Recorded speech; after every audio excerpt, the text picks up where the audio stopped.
Enregistré. Ouais. Voilà, nous sommes le vendredi 13 août 2021. Je suis en compagnie de mon ami, de mon fidèle ami Jacques Dodon. Bonjour Jacques. Bonjour mon ami Giuseppe, bonjour à tous. Voilà, bonjour au public. Donc on s'est entendu avec Jacques pour faire un petit question-réponse, à mon avis, qui va vous éclairer sur un tas de choses. Donc il me paraît très important. Et avant que je pose la première question, je vais laisser la parole à Jacques. À toi, Jacques. Voilà, bon, en quelques mots, sachez, amis, que nous ne détenons pas la vérité, que la seule qualité que nous ayons, c'est d'essayer de comprendre, c'est de réfléchir et de vous faire partager nos réflexions. Point final. Et le sujet est bien sûr les problèmes que nous rencontrons en biologie et en physiologie générale à l'aide à la fois de Louis-Claude Vincent et du professeur Tissot. Mais pas que. Il y en a bien d'autres. Vincenzi, par exemple. Voilà. Donc, je te pose la première question, Jacques. Avec plaisir. Alors, vaccination contre le tétanos. On vaccine encore contre le tétanos. Que disent les scientifiques contrevenant à cette vaccination? Alors, À toi. c'est très clair et ça remonte à très longtemps. Et la première question que nous pourrions poser, puisque ça remonte à 1893, comment se fait-il que nous ne sachions pas? Alors, il faut savoir que, page 238 du livre du professeur Gilles Tissot, intitulé Constitution des organismes animaux et végétaux, cause des maladies qui les atteignent, il est dit ceci. En 1893, Vincenzi, biologiste, établit qu'il n'existe pas d'antitoxine dans le sang d'un homme guéri du tétanos. Vous entendez bien, il n'y a pas d'antitoxine. Ce qui veut dire quoi? Ben, tout simplement que le corps n'est pas préparé à avoir ou à se dispenser du tétanos puisqu'il n'y a pas d'anticorps.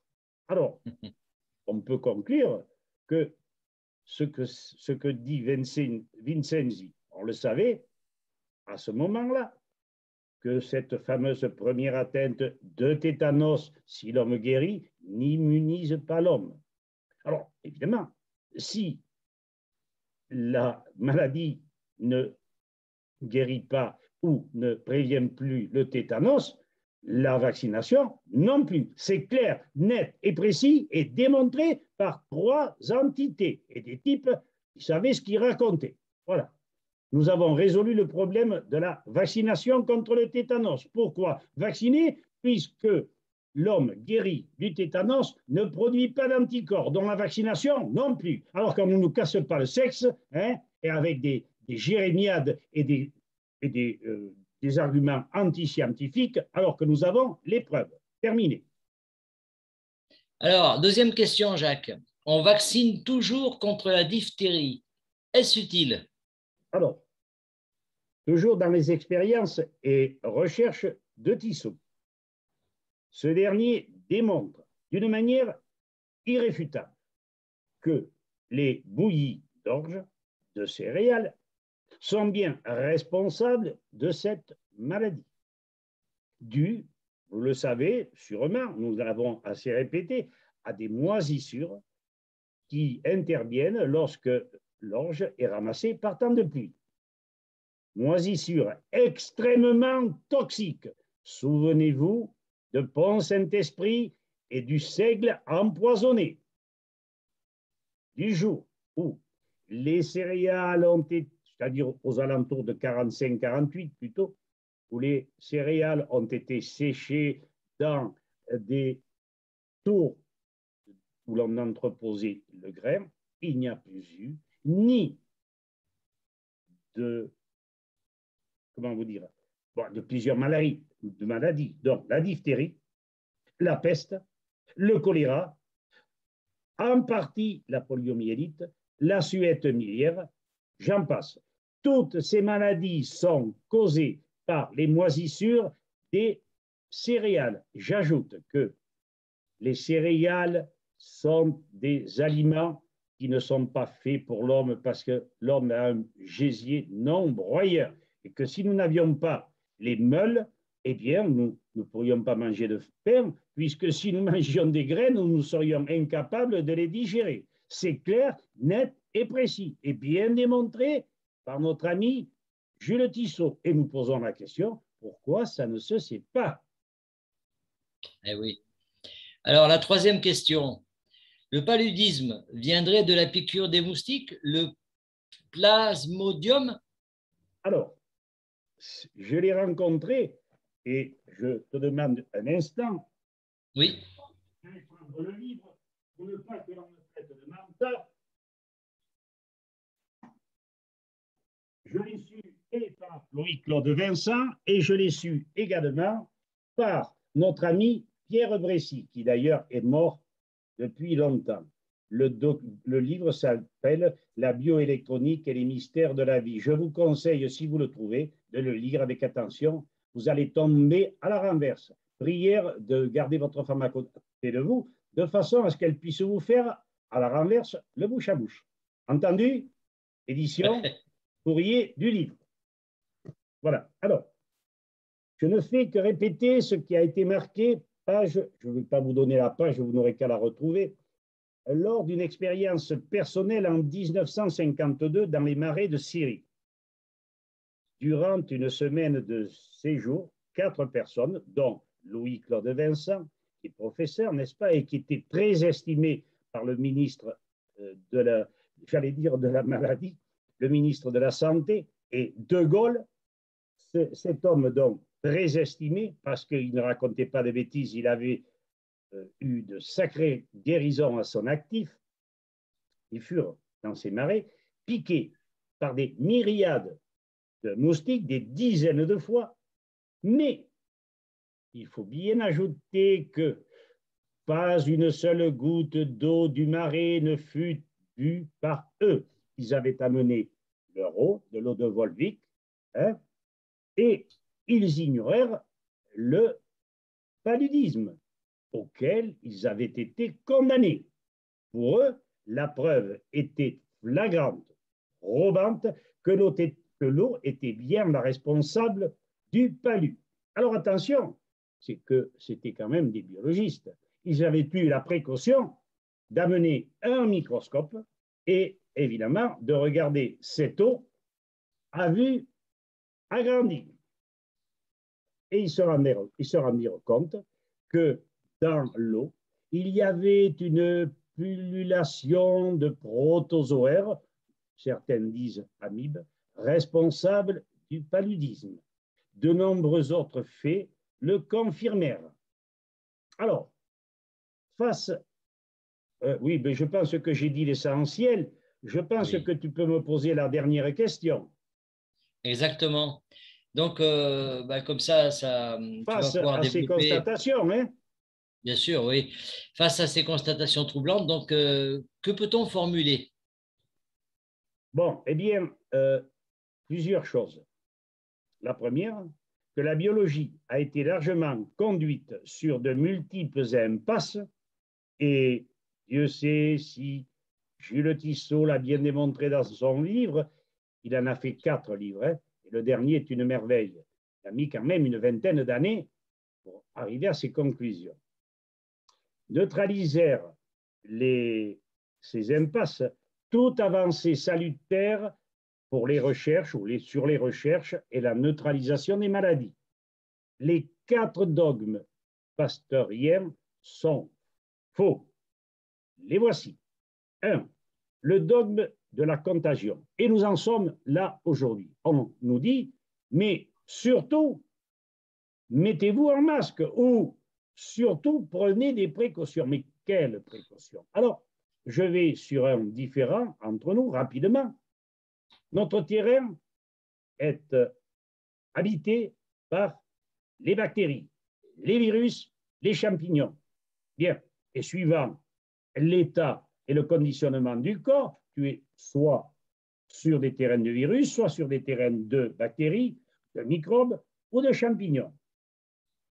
Donc, au niveau du dogme de la contagion, j'y reviens, il n'y a pas de contamination possible entre individus. Et c'est bien démontré par Louis-Claude Vincent, Jules Tissot, Marinesco, le docteur, qui est roumain, et je connais un de ses amis, Marinesco est mort, hein, et Nikhanorov.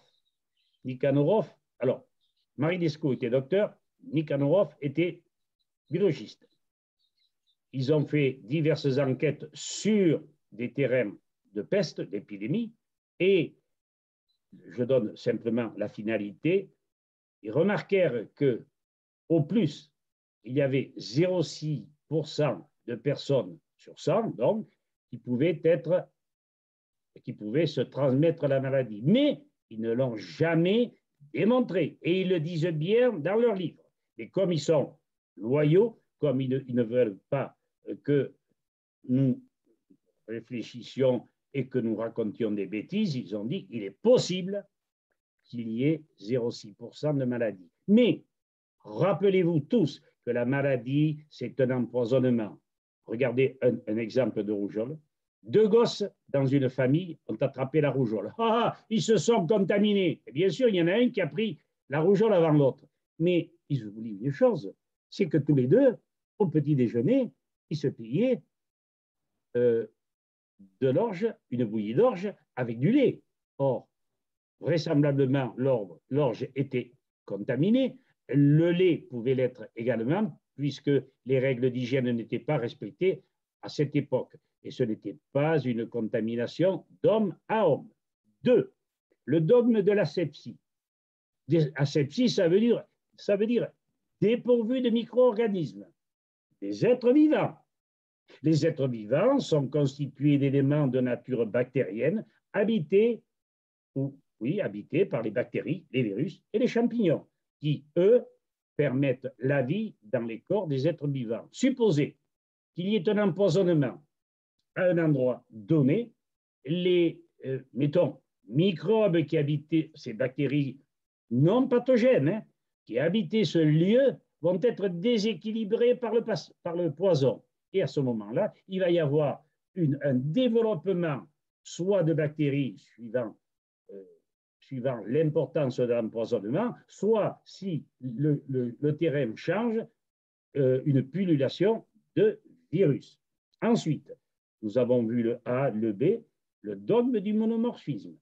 Alors, le monomorphisme, ça veut dire quoi? Ben, que, d'après Pasteur, les êtres vivants seraient monoformes. Mais ce n'est pas vrai. Je l'ai déjà dit, dans le corps, vous avez les bactéries, les virus et les champignons. Et suivant le terrain et le déséquilibre, vous changez de terrain, donc vous changez de nature des habitants. Parce que tant qu'il y a équilibre, les habitants vous équilibrent. Quand il y a déséquilibre, eh bien, vous suivez le déséquilibre de ces, suivant le terrain, soit virus, soit bactéries, soit champignons. Enfin, le dernier, qui est corrélé au dogme de la contagion, le dogme de la panspermie atmosphérique. Le microbe viendrait de l'air ambiant. C'est pour ça que les gens me disent, monsieur, reculez-vous, reculez-vous. Je dis, pourquoi? Mais, le postillon. Un postillon, c'est quoi?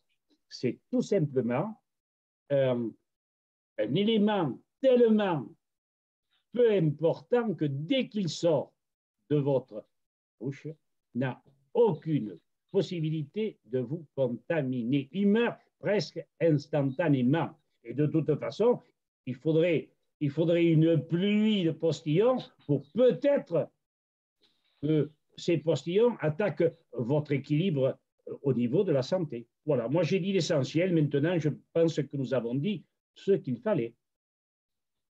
Bah, écoute, j'ai vu que tu n'as pas utilisé l'écran partagé, donc c'est très bien. Ça nous a permis quand même de mieux assister aux choses que de plutôt lire un document, donc c'est très bien. Moi, je pense que ces explications sont on ne peut plus claires.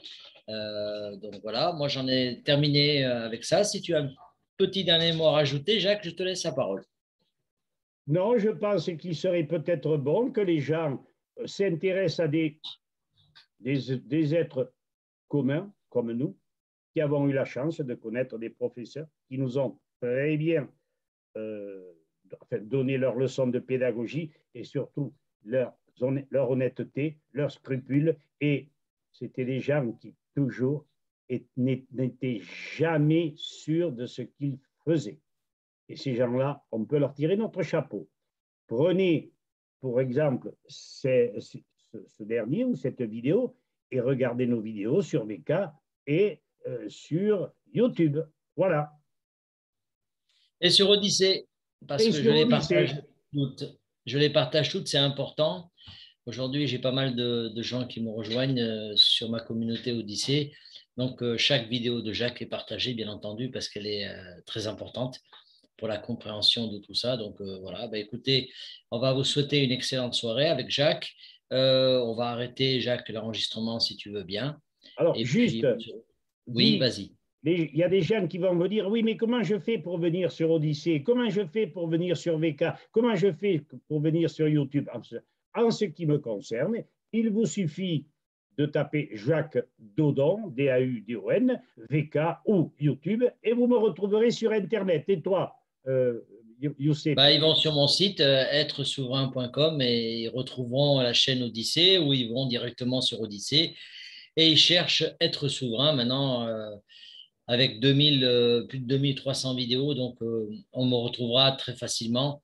Et en général, donc, suite à cette vidéo, je ferai un article sans doute demain matin dans lequel je mettrai le lien. Donc, de toute façon, il n'y a aucun souci, hein. Et puis, à chaque Oh, fois, je mets le lien vers ta vidéo VK. Donc, ça fait que les gens peuvent venir te retrouver sur VK. Sur YouTube, Jacques Dodon, il n'y en a qu'un. C'est le meilleur. C'est celui que j'ai avec moi en ce moment en ligne. Donc, il n'y a pas de souci. eh bien, nous Allez, je quittons vous la souhaite réunion. voilà, hein, je vous souhaite. Attends, on se met 2 secondes en galerie. Voilà, je vous souhaite une belle soirée à tous. Prenez bien conscience de ce qui a été dit et que c'est très important, surtout par les temps qui courent. Donc, belle soirée, mon ami Jacques. Et dès que j'ai fini, on arrête l'enregistrement. Voilà. Eh bien, nous quittons la réunion après vous avoir salué à tous. Bonsoir, Voilà. à bientôt. Bonsoir.